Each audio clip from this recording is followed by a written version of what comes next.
it gets to be rather challenging with each vendor's portal and the way that they want to accept orders and quotes. It's just a matter of where the work gets pushed off to. And, it's because it's not one size fits all. And it is a mess. And I honestly wish somebody would just clean it up so everybody could just have this unified experience. Growing a business requires a holistic approach that extends beyond sales and marketing. This approach needs alignment among people, processes, and technologies. So if you're a business owner, operations, or finance leader looking to learn growth strategies from your peers and competitors, you're tuned into the right podcast. Welcome to the WBS Podcast, where scalable growth using business systems is our number one priority. Now, here is your host, Sam Gupta. Hey everyone, welcome back to another episode of the WBS Podcast. I'm Sam Gupta, your host and principal consultant at independent ERP and digital transformation consulting firm Elevate IQ. If you were to name the top 2-3 e-commerce platforms, I'm pretty sure you would have Magento on your list. Sure, there are always going to be pros and cons of every single platform, but you might find a lot more pros with Magento than cons. The pros are going to be especially applicable for businesses with complex products and catalogs. The businesses that are B2B are likely to benefit from Magento's capabilities. But can Magento be a good replacement for companies exploring enterprise-grade platforms such as SAP Hybris, Oracle Commerce, HCL Commerce, and Salesforce Commerce? If not, what would be the limitations of the platform? In today's episode, we invited a panel of cross-functional experts for a live interview on LinkedIn who brings significant expertise to discuss Adobe Commerce or Magento's capabilities. We discussed their strength of being open source and which organizations will be the right fit for Magento. Finally, we discussed their unique capabilities such as B2B features, product model, shared catalogs, and workflow capabilities. With that, let's get to the conversation. Hello, everyone. Welcome to today's show. And if you are joining for the first time, this is part of our e-commerce series for which we meet every Wednesday at 5:30 p.m. Eastern. We review one vendor or the solution independently. And for today, we are going to be reviewing a solution called Magento or Adobe Commerce. So it's going to be a lot of fun because obviously we have a passionate community for this solution. Before we do that, we are going to start with everybody's intros. I am going to start with my intro. If you don't know me, I am Sam Gupta, principal at Elevate IQ.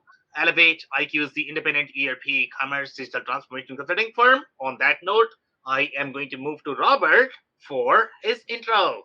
Good evening, folks. Robert Brown with Robert Brown eCommerce Consultancy. I've been in the field for 20 years, helping organizations from small to enterprise level implement best practices in digital and e-commerce. Amazing. Thank you so much for being here, Robert. And if you're in the audience and joining for the first time, make sure you guys post your questions and comments. We typically try to cover them during the show. If we run out of time, we'll make sure that you guys are going to answers. So, Robert, on that note, I am going to start with the quick briefing, and I am going to sort of position this particular solution in the right frame and the right customer base, and going to compare all of the solutions that we have reviewed so far.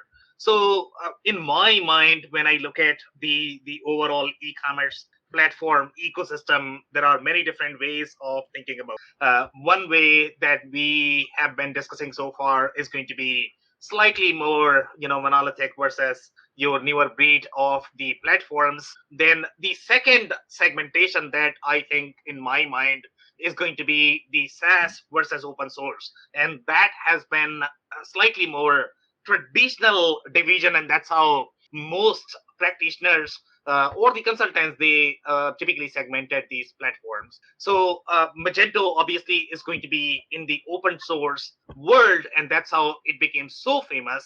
Obviously, it is championed by developer community as well as IT, and there are always going to be pros and cons of whether you want to go for SaaS solution versus you want to go for open source solution. In the open source world, we are going to have two or three different solutions that are extremely popular. Obviously, one of them is WordPress, which has humongous community.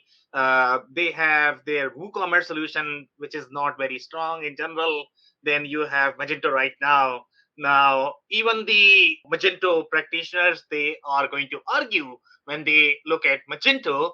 Obviously, you are not going to get everything as part of your community, which is typically the open source, and that's how the open source business model works. Just to be clear, open source is a business model, okay? And you get code for free, you get access to the code, you still have to pay for your hosting, you still have to pay for your development and support.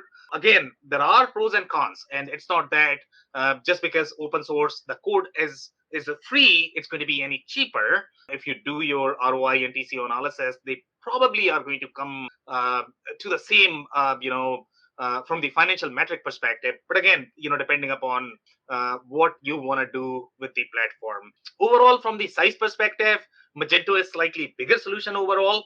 It could be slightly overwhelming, especially if you are going to be very small business. If you're very small, then probably you want to look for something like either WooCommerce, Shopify, BigCommerce. Magento is going to be slightly bigger. It has that multi-store functionality, international. So it is really designed for slightly bigger brands. Now, the next thing you are going to be thinking, okay, if it is bigger, then how does it compare with the other enterprise solutions in the market, which is going to be your SAP Hybris of the world, Oracle ATG, HCL Commerce, which is your IBM WebSphere Commerce. And Robert, you missed the show last week. We reviewed them. Wonderful solution, really good. Overall, the way HCL has done development on top of that. So obviously, in the enterprise space, you have the Salesforce Commerce, you have SAP Hybris, Oracle Commerce, as well as HCL Commerce. Magento and Adobe Commerce are definitely positioned there. It is going to have, in my mind, very deep catalog functionality. Okay, that is something I have not seen in any other platform. The way your catalog is going to be shared across your distributors, across your channels, and that's where the differentiation is going to be overall from the B2B functionality versus B2C functionality. When we think of B2B, we are looking at solutions such as API Server or Optimizely. That is something that we have reviewed. They had very thick B2B, especially for the industrial distributors, they had very strong functionality there. You are going to see similar layers here in the case of Magento as well. So we are going to review all of that. I'm going to pause there. Robert, do you have any commentary right now? Yeah, so I think the big question here is, you have to assess where your organization is in terms of maturity. Magento has been around for a while, so it's a very mature platform. They've covered a lot. They've built in a lot of features and functionality into their tool. But when you have a tool that's this mature, it is a lot for a newbie to take on. And, it is absolutely not an appropriate tool for somebody new into e-commerce. You need to grow into something like this. So some people get eyes bigger than their tummy, as they've said.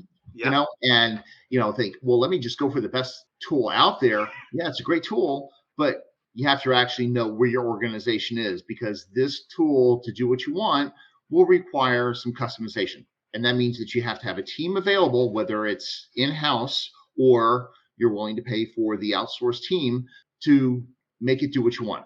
And eventually it will do almost everything that you want. It's just going to cost you time or money or both. Yeah, could not agree more, Robert. So great points there. By the way, one more layer that I missed during our briefing, that is going to be the technology and the platform layer. So overall, from the segmentation perspective, in my mind, again, there are three lanes that most of these solutions are positioned. And obviously, the language or the technology that is being used to develop the platform, that is going to be a critical success factor for you. So let's say if you have your internal capabilities in the PHP world, then you are probably going to be leaning more towards that solution, which is going to be friendlier to PHP developers. So again, in those three lanes, and I don't know if there is fourth. Maybe there is fourth, Robert. So number one is going to be your PHP, which is the most common Yep. language for your web development in general, just because of WordPress in my mind. Okay, the number one is that. Number two, always right now, I would think JavaScript is going to be the second most popular, especially in the web development community. I'm not talking about any other development, just the web development. JavaScript is going to be probably the second most popular. The third most popular is probably going to be Java. We still have a lot of enterprise platforms that are going to be built on Java. For example, IBM's HCL Commerce, which is also called HCL Commerce now, and then SAP Hybris, they both are on Java. Obviously, Oracle Commerce is going to be on Java. There is no second guessing there. And then fourth is going to be obviously .NET. There are still some platforms out there. I believe Sitecore is probably on .NET, and there are some more. So that's going to be the third or fourth layer that you need to be thinking about. Magento, in our case, is going to be very PHP centric language. And by the way, one more, I think the problem that you mentioned, Robert, and we are going to be discussing this as well, which is going to be slightly related to the speed when you are going to have a lot of transaction, especially in the B2B category, when you are doing this promotion, which is going to get a lot of traffic on your site. A lot of people complain that Magento is not the best fit for that. And one of the reasons why they believe that that is not the best fit is because it uses framework as opposed to using the plain vanilla PHP. In general, when you utilize any sort of framework, then the development is going to be very thick. Okay, but what I personally like about this development is you want to have some sort of framework. Okay, the way you're if you come from the Java development background, obviously you are going to know model view controller sort of framework. So here you are going to get the same flavor even in this case. Now if you look at the JavaScript based framework, initially when Node.js started, they didn't have any sort of framework there. Even JavaScript was not even typed. But then Microsoft came up with the typed language, and now we have the at least the typed language there. It's still not the compiled code, So in this particular case, you are still getting a little bit of enterprise capability. It's not going to be the same capability that you are going to get in the Java or .NET world, but then obviously it's going to be inconvenient because it's not supposed to be easy when you look at the enterprise grade programming languages. So I just wanted to cover those two layers. Robert, I don't know if you have any build up there, any comments? Those that are complaining about speed on Magento, it's really a matter of having the right hardware and software in place, right? Exactly. So there are teams out there that solve for this every single day and ensure that regardless of the platform that you build on, you just need to make sure that you have the right infrastructure and teams in place to support it. So, your CIO is going to take a look at what your house uses and whether they're comfortable expanding their core development platform into something else or not. And they usually make a decision based on that. And, they understand, the more sophisticated, more experienced CIOs understand that if you're going to move to a new platform, a new technology, that there is a lot that goes along with that to ensure that you get best in class performance. Yeah, that is such a great point.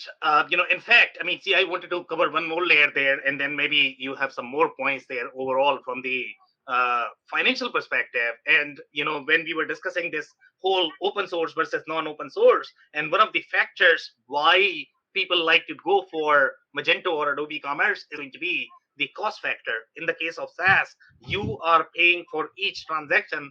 Technically, in the case of Magento as well, you are paying for that. Okay, the SaaS companies nowadays are driven by payment companies, so they sort of want to bundle the platform with the payment provider. In the case of Magento as well, if you are doing credit card processing, obviously you have to pay for that.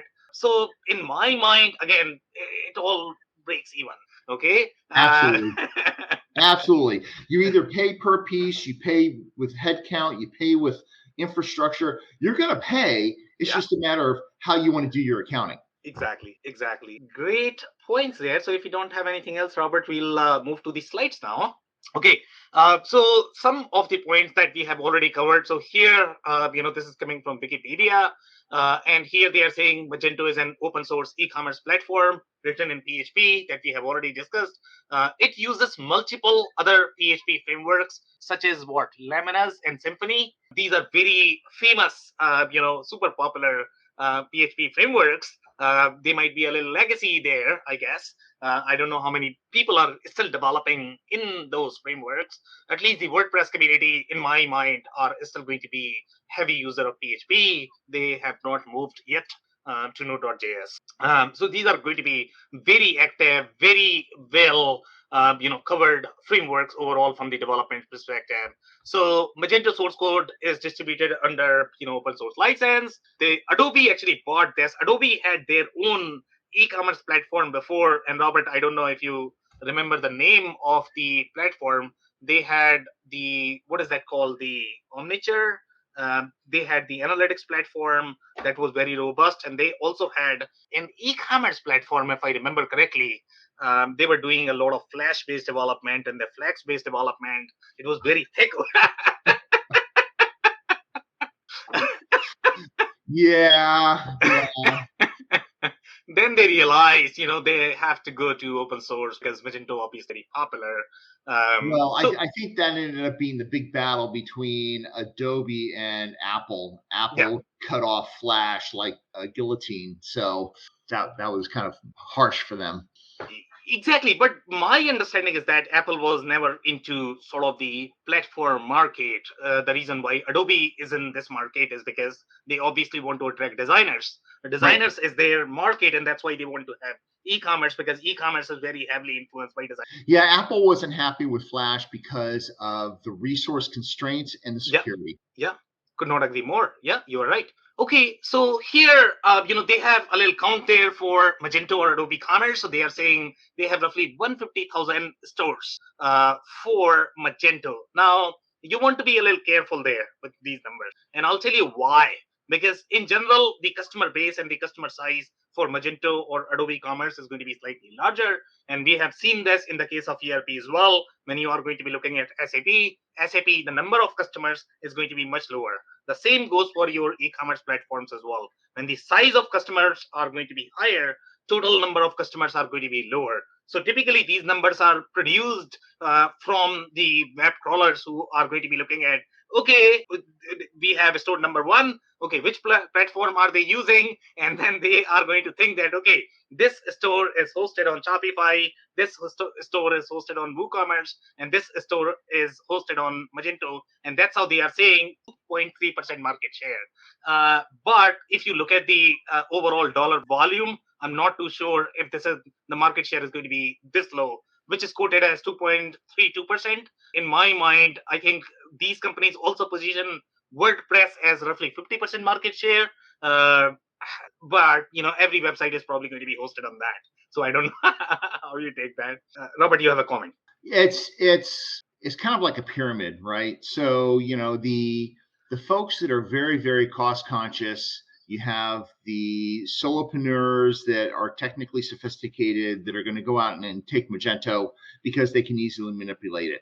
And there's a lot of implementations of that. There's also a bunch of Xcart out there and WooCommerce. And, it really doesn't as you mentioned, it really doesn't accurately reflect, the large to enterprise level businesses that are doing a huge number of transactions in business. And that's really where people need to start paying attention. Yeah, could not agree more. Thank you so much, Robert, for that. So now we have some more comments here. This is about the Magento 2.0. They have done some significant improvement overall. They have done some improvement overall in the database table locking issues. You are probably not going to have as many database locking issues in the case of WordPress, and the reason for that is because you have the number of tables that you are going to have there is hardly anything. I mean, you don't really have the functionality, so you are typically going to run in the plugin conflict. The data integrity is not going to be there. Magento is more of the ERP in my mind. The way it is built, the way the database is built. Okay, that's what you need for commerce transactions. Okay, because here we have money involved. Wherever you are going to have money involved, you want to have slightly stronger database, and that's why the whole correlation between your business object matters a lot. And that's why, let's say if you are going to be $1 to $5 million e-commerce business, okay, you can host wherever you like. But once you grow from that point, then you want to have slightly reliable database, and an e-commerce platform, number one, that is going to have the right speed. And that's why, if you are doing shared hosting, once you grow to a certain point, then you probably want to move away from shared hosting and probably want to go for dedicated hosting. Wow. Yeah. Any more comments, Robert? Well, it's, really what we're talking about here, I think, Magento is really the big boy on the block. Yeah. So when we're people looking at this, if you're, 1,000 SKUs or less, yeah, or, your daily volume is, a couple hundred transactions, this is probably overkill. Could not agree more. If you are at the 100,000 SKU level, yeah, this is more like your cup of tea. Yep. And then, when you're at the 100,000 SKU level, you also have the volume that you're not on shared hosting. You're on cloud, or you've got your own boxes, and you've got your own team. Yeah. And it's the people that are in the middle, that they're growing, and they're like, okay, I was on WooCommerce, and my next step is going to be to where? Exactly. Yeah, great points, Robert. Thank you so much for those.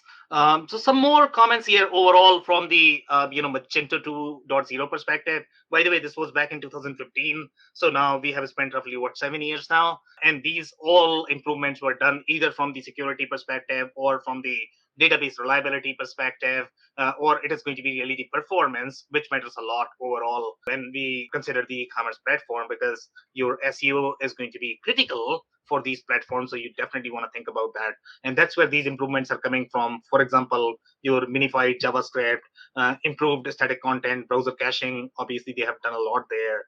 Just some more points overall from the database perspective. They are hosted on MySQL. Obviously, MySQL is very well known database. There is no question about that. There are some enterprise grade workload that are running on MySQL. Obviously, in the enterprise world, you are always going to have either Oracle or Microsoft SQL Server, but now you have SAP HANAs of the world as well. But MySQL, for the most part, especially in the tech world, when you are going to be looking at companies like Facebook, Google, they use MySQL a lot overall. Some of them may have modified the code of MySQL because this is open source. So it's not that they are using everything that is going to be available from open source community. They might have done some performance improvement, but overall, it is really designed for enterprise grade. It is not going to be as comparable as your SAP Hybris or Oracle ATG, and we are going to see this in the comments where people have complained about the performance when you are going to be talking about high volume transaction. Again, MySQL database is great for, I don't know if I can put a number there, but you are going to outgrow MySQL. It's not really designed for that enterprise level workload. So that is one point that you need to consider. Yep. The other thing that we have is, the Zend framework. I think a lot of developers complain that this is very legacy. It's going to have similar feeling as your Spring framework in Java. People are going to complain that is very thick development overall. But there are some things which are going to be needed in these frameworks. Some things are going to be unnecessary just because that's the way we have always done it.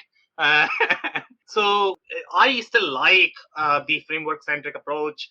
Because it sort of provides that encapsulation. You are going to have slightly more regulations in your development. You are going to get cleaner code. You are going to have clear roles and responsibilities. So I personally like it. Depending upon who you are, what is the size of your organization? Okay, so some more comments here overall from the addition perspective. So in the case of Magento, they offer two different solutions. One is going to be your open source community, which is very limited overall in terms of functionality. Obviously, the whole idea of open source business model is one of the companies that are going to be backing the development, they want to sell something out of it, right? That's how open source business model works. So obviously, if you are serious about your business, you probably want to go for enterprise, because that's where you are going to get the enterprise grade performance, support, security. Yeah, that is probably you are going to be needing that when you are running a serious business. So my personal recommendation is going to be go for at least the enterprise version, which is going to have slightly more support and security included.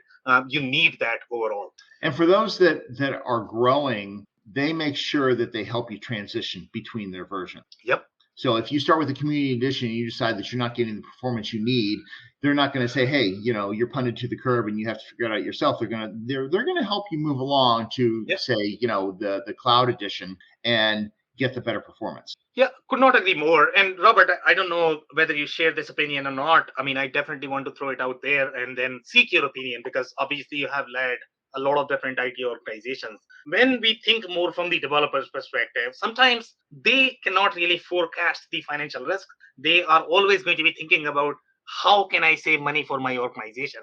And they are not really looking at the holistic picture. Okay, how bad these decisions can fire back. Sure, right now you are looking at pennies when you are looking at the subscription, but when you look at the complete financial risk and the financial feasibility of the platform, sometimes these decisions fire back. I don't know what your experience has been, and that's why you want to involve your seasoned IT people who have done a little financial analysis there of IT investment. Well, yeah, so that's a great point. You have to ask the right people. Exactly. Your line level coders, your managers, they're not going to understand the financial picture. It's going to be your PMO office, the ones that are used to doing cost benefit analysis. It's going to be your CIOs. It's going to be your financial analysts. They're the ones that are going to actually have the experience at taking a look at what it's going to cost to move to a different platform, what resources are specifically needed, whether it be people, technology, or both, and what we gain out of that. And that's part of a traditional PMO cost benefit analysis when you're actually looking at projects and prioritizing them when the company's going to invest millions of dollars. It's like, should I invest $4 million in project A or $4 million in project B? Where is my greatest ROI going to be?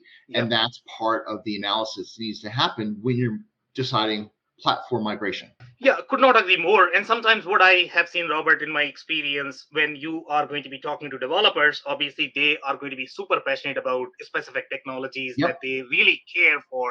And sometimes it becomes a very difficult argument with them because as the business owner, let's say if you're running $5 to $10 million business, and they sort of know everything about your company, about your website. So you are going to be afraid that if I choose a platform, then I'm going to lose this guy.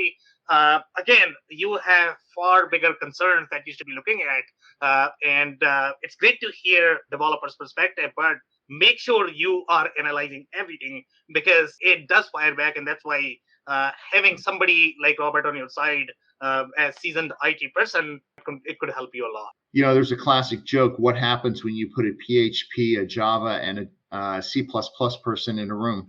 Yeah, exactly. Yeah.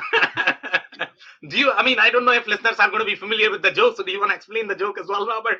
Well, each technology, so that C++ is typically going to be a Microsoft developer. And so you got Microsoft, you got Java, and then you got PHP, which is open source. And the three of them are going to be very passionate about their technology. And they're going to fight tooth and nail for it. So it just happens to be the one that screams louder and is bigger that's going to be the one that wins. It does not necessarily the best technology.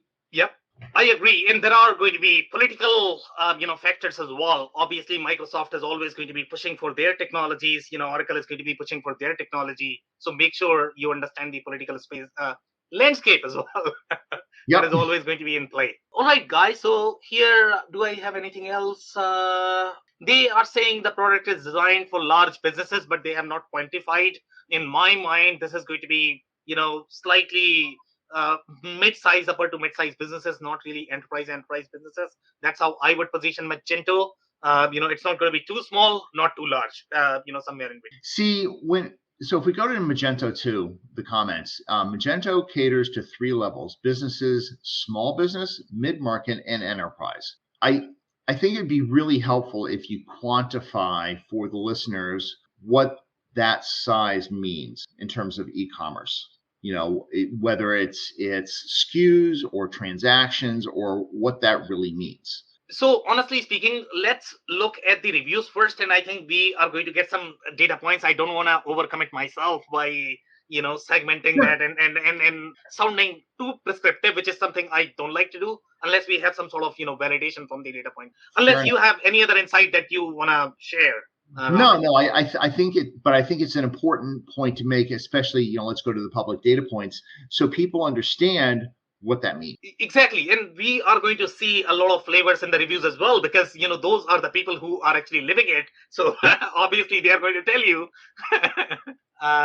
Okay, so some more slides here overall from the functionality perspective. One of the things that I found very unique and that is very applicable in the case of B2B businesses is going to be sharing of the catalog. Okay, so this is a very multi-store, multi-company, structure, and you are going to be working with many different distributors. You are going to be granting access to them in terms of how they are going to be buying. So you are enabling your entire channel inside Magento, and that's where the sharing of the catalog is going to be super handy. So here we are talking about the whole process of exchanging your catalog. If you are going to go to a distributor or manufacturer, typically the way they operate is going to be they are going to be doing the physical copy of the catalog. Salespeople get it, and then they are going to be inputting that price in somewhere, and then they are going to be doing some transactions. So that whole exchange is very manual and ad hoc in nature, and that's where your financial efficiencies are going to be. Let's say if you are not on e-commerce,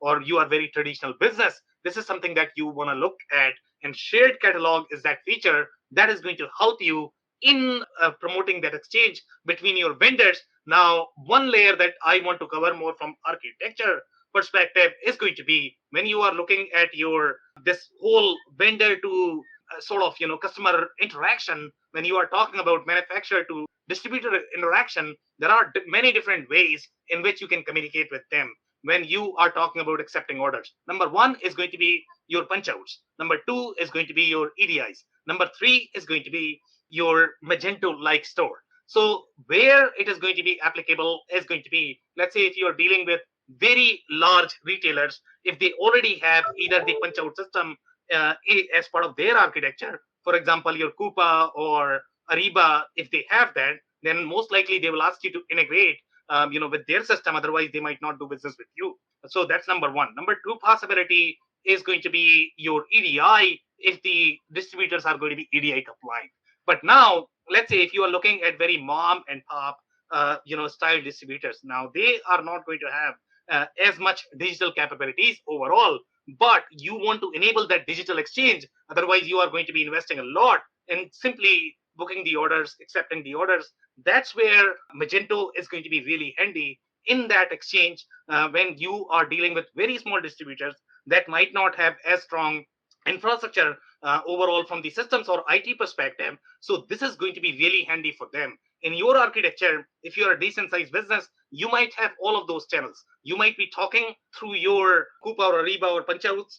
You might be talking through EDI. You might be doing business on Amazon, eBay, those channels. And then finally, you might have these distributors who might be booking orders through Magento. So that's where your shared catalog is going to be really handy. And Magento has one of the richest features that I have seen as far as the capabilities of shared catalog. Now, this is going to be very similar functionality as we have seen in the case of SAP Hybris, to be honest, but we didn't see as strong capabilities for sharing of the catalog. So I don't know how strong they are overall in the B2B functionality. Some of the features were very strong in SAP Hybris that I had not seen in the case of Magento. For example, let's say the quoting functionality, we have always sort of doubted, okay, how many industries are really using the quoting functionality? And Robert, I mean, I have validated this with people like Phil. Obviously, they have spent their lives in the distribution space, and he didn't know if the quoting functionality is going to be useful.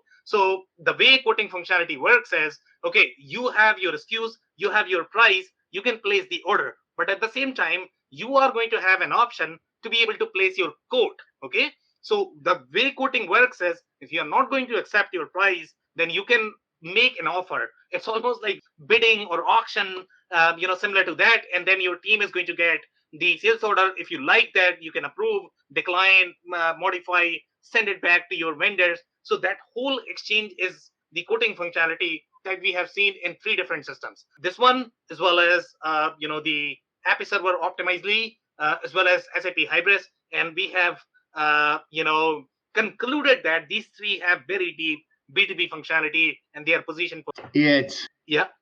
Having worked for or led, an e-commerce company that was doing 8 figures a year, it gets to be rather challenging with each vendor's portal and the way that they want to accept orders and quotes. Yeah. It's just a matter of where the work gets pushed off to. And, it's because it's not one size fits all. It is not. And it is a mess. And I honestly wish somebody would just clean it up so everybody could just have this unified experience. Well, it's harder than you would think, to be honest. I mean, the reason for that is because this is where we are getting into, number one, the political boundaries, and number two, system boundaries. Okay, the political boundaries, because it's not just sales and marketing that you are dealing with, because you have to deal with operations and fulfillment, and they are going to have their own choices in terms of the kind of systems they want to use. So there is always going to be this conflict between your e-commerce, WMS, ERP system, and it's very, very, very hard to pull off that architecture that is going to work for everybody. By the time you make everybody agree, the architecture is going to look very new. And It's just, it's when we look at representations like this, people need to understand it's because some don't. Maybe you're only dealing with one or two vendors, and it's like, oh, this is great. But then for the folks that are dealing with like 20 or 30 or 100, it's like, you literally have buyers that have an entire teams of doing their buying because each vendor has different systems, and trying to keep track of it all, it just gets to be a logistic nightmare. Exactly. Could not agree more, Robert. Thank you so much for that.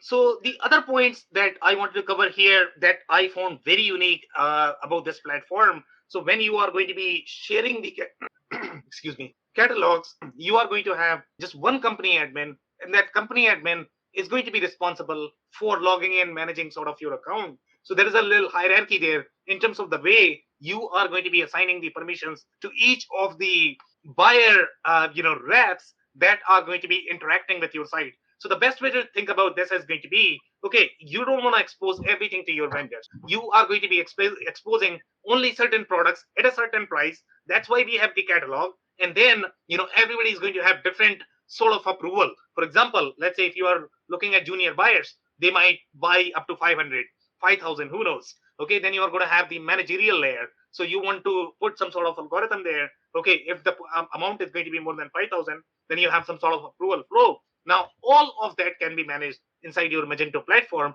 But again, here, you are not talking about that ERP procurement workflow. Here, we are talking about only for those vendors that are going to be served by your Magento channel. And the best way to think about this is going to be, okay, how many channels are being served by Magento in your architecture? So you want to design according to that. You don't want to over-architect Magento. You don't want to create your ERP system inside Magento. That's not a very clean architecture.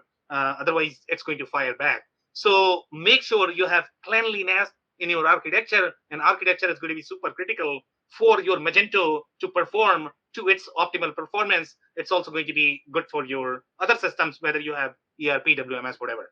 Okay, so here, this is the same thing. Each company has just one admin per sales rep. A sales rep can belong to multiple companies, and the reason why they have this functionality is because there are going to be independent reps that are going to be carrying catalog for many different manufacturers. So you need that functionality as well.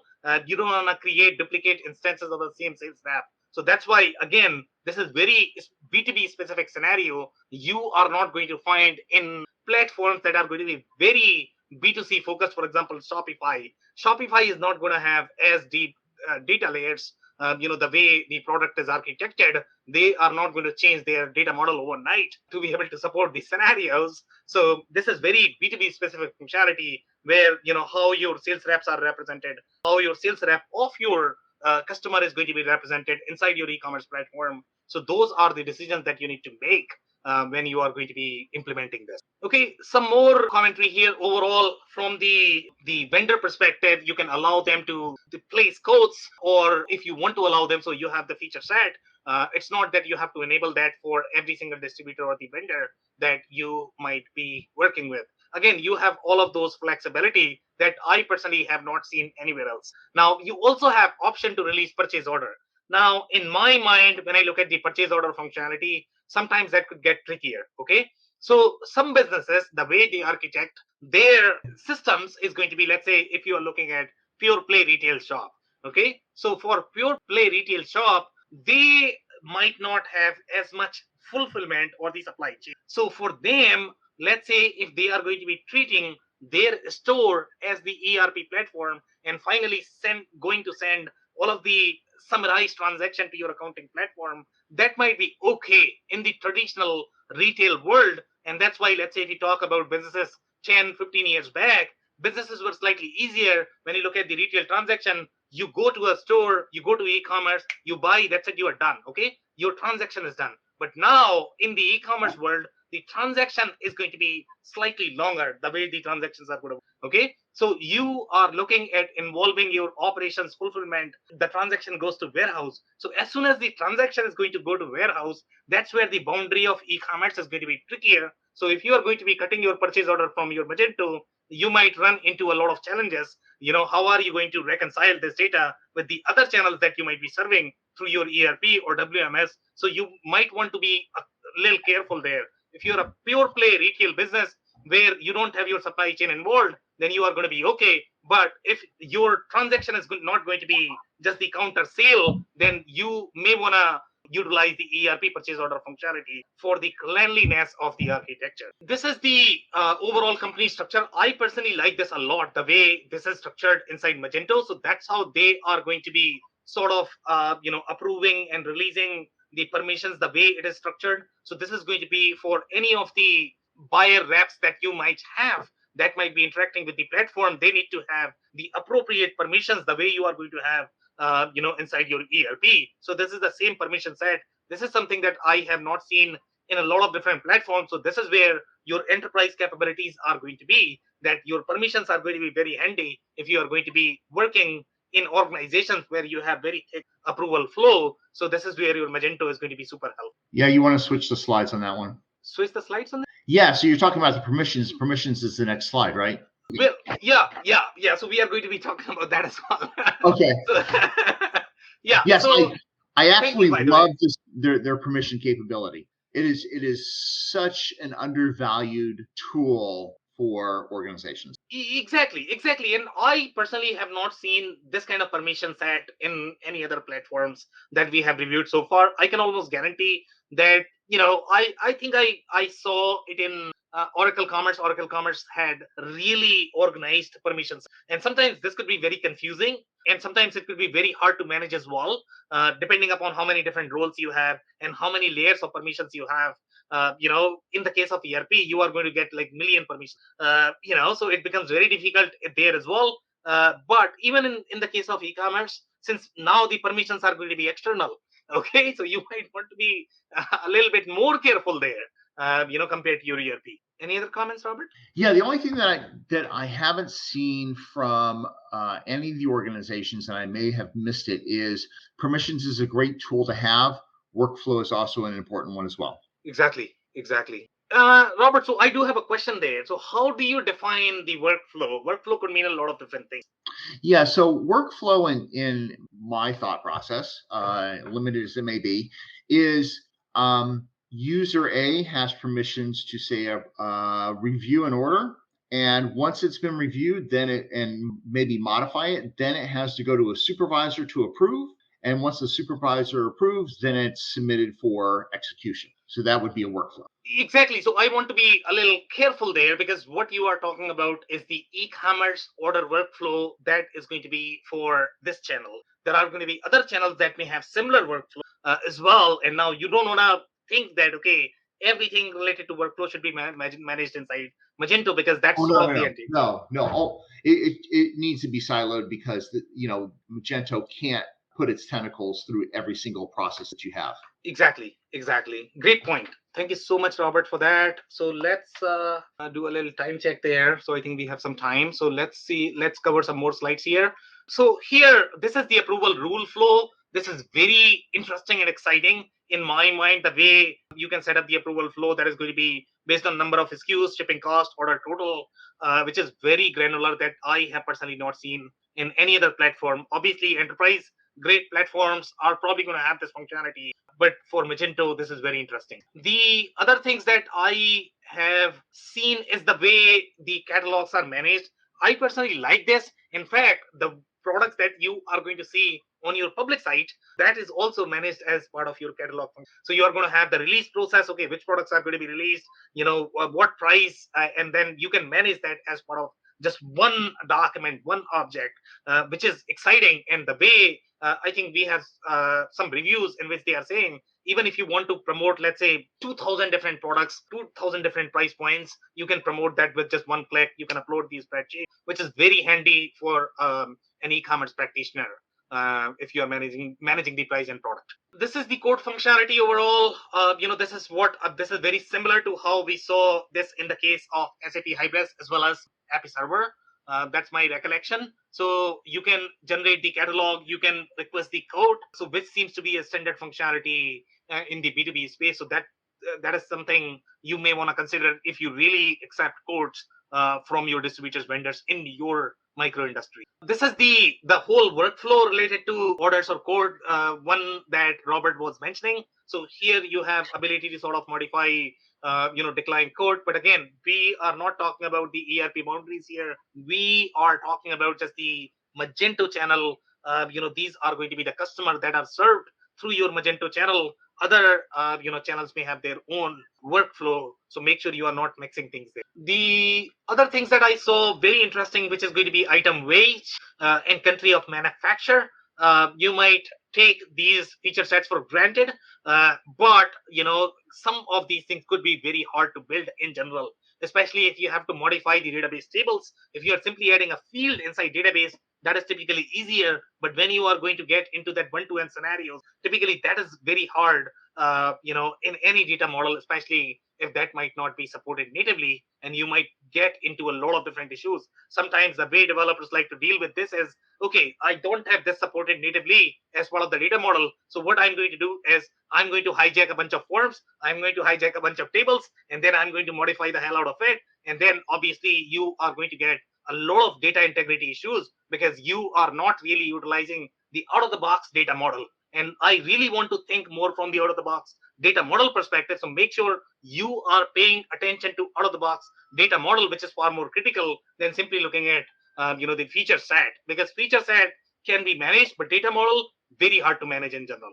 The other things that I would like to highlight here related to Magento is going to be overall the complexity of the product. Okay, if you look at the complexity of the product, Magento is really designed for very complex products. The products that are going to have many different dimensions, many different variables, many different categories, the whole configurator experience, if you really talk about, that's where Magento really shines, because that is all part of the data model. Okay, you are not using a plugin, and the plugin is going to have their own separate area, their own separate table. So again, going back to data integrity. So here, this is all packaged as part of the solution. You are not going to find this piece of functionality in WooCommerce. Okay, so it might sound flexible, but from the data integrity perspective, okay, WooCommerce is not really designed for that.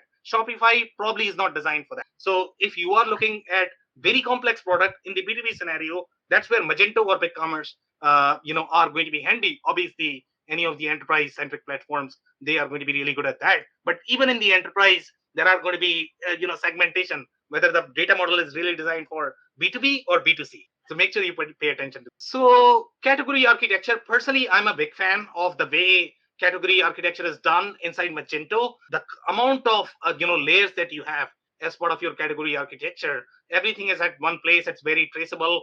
I personally like the category architecture a lot, and category architecture matters a lot in general. If you look at WordPress, it becomes very confusing in general when you are going to be sort of navigating. But here you have the tree-based architecture. It's just going to be very easy to be able to navigate, okay, how your categories are going to be when you are dealing with millions and millions of SKUs. This is where this is going to be really handy. Okay, so some reviews here we can cover, one or two, I guess. So here the customer base, and Robert, I don't know if you're going to get the sense for the question that you had asked, overall more from the customer size perspective. But here we are looking at this person is email marketing analyst. Marketing advertising is the industry, 51 to 200 employees. In my mind, this is the right size, customer for Magento. So here she is saying it allows for a lot of custom development, so you can accomplish the goals you want to achieve with your site. Okay, I always want to be careful with the custom development. Okay, custom development is great in the case of e-commerce because you want to do a lot of custom, but custom development does not mean that manipulating your data model. Okay, data model is where the real truth. Okay, so make sure you select a product that is going to be designed for your business, for your data model that is going to be applicable in your industry. You can customize UI, you can customize HTML, JavaScript, no problem there at all. But when it comes to the real data model, data integrity, be careful with. So I'm sometimes you have to take a look at the reviewer's title Exactly. and where they're coming from Exactly. to weigh their review. So in this case, this is an email marketing analyst. And so what they're trying to do is put together email campaigns and tie the campaigns into functionality within the e-commerce platform to generate more sales. And so, yeah, this is not a plug and play, drag and drop platform that you may be used to in, say, MailChimp. Exactly. And honestly speaking, I mean, even though Magento is going to have the email marketing capabilities, I don't see a reason why you would use Magento for your email marketing. You probably want to use something like HubSpot or, ActiveCampaign or MailChimp, as you correctly pointed out. That is going to be far easier than messing up with your e-commerce data model. Yeah. So in this case, buy two, get one free.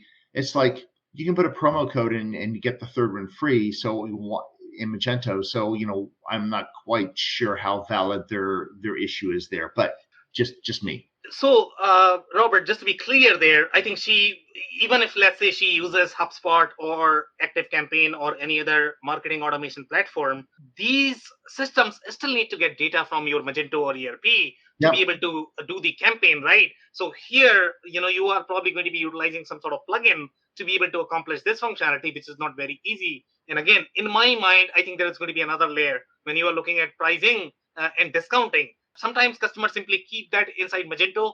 ERP does not even know about pricing and discount, but then you are sort of centralizing all your pricing and discounting inside your Magento channel. If you have other channels that are being served by your ERP, then there is going to be a little disconnect there. So, well, I think the key point here is she's a user, not a developer. And Magento was in fact developed by developers, not by marketers. And marketers are notorious for complaining about the complexity of systems, and they want it to be easier. And that's not how the system was designed. Exactly. And we have this comment from the user as well. So that's actually validated by a user that this is a very developer-friendly platform, which is great. But, it's not going to be as great for your finance person or the marketing person. And obviously, they are trying to do their jobs. Yep. Okay, so obviously there is a little problem with the promo, so make sure you do a little research there with the promotion functionality if you're going to be really heavy on the promotional aspect of the system. And then the user has complained some more things here. We have second user, this is 11 to 50 employees. In my mind, that's a red flag. If you have 11 to 50 employees, why are you on Magento? Probably you should be on something else. Until you grow to a point when you really need Magento. So here they are saying we used Magento CE 1.9 for our e-commerce company. We have over 15,000 products. Okay, if you have 15,000 products, then probably that's a different story. Okay, and then they are saying that Magento was used by most departments, sales, customer service, marketing. You can have 20,000 products, and performance is not an issue at all. It can manage a lot of sales customers. So again, I want to be careful when you think about the performance. So here he or she is talking about the performance overall from the number of SKUs perspective. Okay, if that is not the only way of looking at the performance. The performance layer is also going to be applicable when you are going to be looking at number of transactions or number of visitors that you are going to get on your platform. So here, this is a very small company. Obviously, they have a lot of products. They are trying to sell pretty much everything in the world, so which is okay. But this is not the only performance that you should be concerned about. You have to look at the transactional performance of the system as well. So, Robert, I'm actually going to pause there. I'll open up for the commentary or any comments that you might have or we might have for the audience. Yeah, so the second user is basically mirroring what the first one said. It's another marketing person. They're talking about, it can handle their size, but it's very difficult to modify. And so in some organizations, the marketing department owns e-commerce. And many people, when you have a title of VP of e-commerce, many people classify that as a marketing role. Yep. And Magento requires a technology team to support it. And if you don't understand that, you're going to be not a happy camper. Yeah, could not agree more, Robert. And in fact, the way you want to design your organization, I completely get that marketing should be controlling the platform. But when you look at the enterprise architecture, it's not just one system because you are going to be needing data from your other team. Okay. Yeah. So if you are going to be treating this as siloed marketing, you are not going to get the results. Okay. So make sure you are sort of coming together as one team and working with your finance counterparts, IT counterparts to design their architecture and then communicate what you need from my IT perspective, then solutioning for them. That might be a little easier on you. Yeah, I think unfortunately, I've been in a number of organizations where they were at loggerheads, where marketing and IT were at loggerheads all the time. Yeah. Because they weren't speaking the same language. They didn't have the same expectations. And, this is just where we have to have open dialogue. Exactly. And clear expectations and, really setting priorities for what you're trying to achieve. Exactly. Could not agree more. And Robert, I can relate with this. Whenever we are dealing in our engagement, marketing is typically very siloed in general. The way they operate, the way they work. Yes, they are going to have their numbers. They are going to have their quota, which is tangible. But again, you need to work together as a team. If you really want to get results from your marketing effort, you need to be coordinated with your supply chain as well as your IT and finance. Yep. At the end of the day, if you can't sell your product quickly, it doesn't do you a lot of good. Exactly. Any other comments, Robert, before we close? No, sir. Amazing. Thank you so much for joining, everybody. If you joined for the first time, this was part of our e-commerce series for which we meet every Wednesday at 5:30 p.m. Eastern, and we review one vendor or the solution. So make sure you guys are going to be here next week. We are going to come back with another solution or the vendor. On that note, thank you, everyone, for joining tonight. Thank you, everyone. Have a good night. I cannot thank our guests enough for coming on the show and sharing their knowledge and journey. I always pick up learnings from our guests, and hopefully you learned something new today. If anything in this podcast resonated with you and your business, you might want to check other related episodes, including the interview with Robert Giovannini, who shares his insights into the e-commerce nuances for furniture manufacturers. Also, the interview with Ben Rudnick, who shares his insights into how companies can increase their revenue by improving the findability and searchability of their product lines. Also, don't forget to subscribe and spread the word among folks with similar backgrounds. If you have any questions or comments about the show, please review and rate us on your favorite podcasting platform or DM me on any social channels. I'll try my best to respond personally and make sure you get help. Thank you, and I hope to catch you on the next episode of the WBS Podcast. Thank you for listening to another episode of the WBS Podcast. Be sure to subscribe on your favorite podcasting platform so you never miss an episode. For more information on growth strategies for SMBs using ERP and digital transformation, check out our community at WBS.rocks. We'll see you next time.